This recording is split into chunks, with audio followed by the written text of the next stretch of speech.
Hello दोस्तों, मैं जी नीलम जी के चैनल से आप सभी का स्वागत करती हूँ। आज मैं एक नाच गीत लेकर आई हूँ। अगर मेरा गाना पसंद आए तो मेरे वीडियो को लाइक करना, चैनल को सब्सक्राइब करना। दोस्तों कमेंट में जरूर बताना कि मेरा गाना कैसे लगा। धन्यवाद। फूट गईले राम किसे मतिया हो, बिना माई के नैयर। फूट गईले राम किसे मतिया हो, बिना माई के नैयर।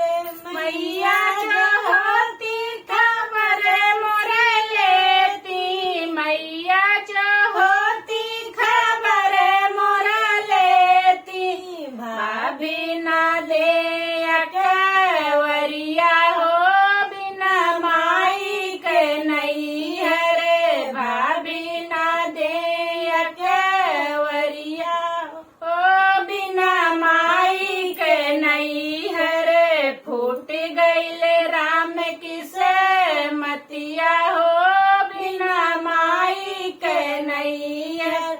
मैया जो होती दर्द मोरे पूछती, मैया जो होती दर्द मोरे पूछती।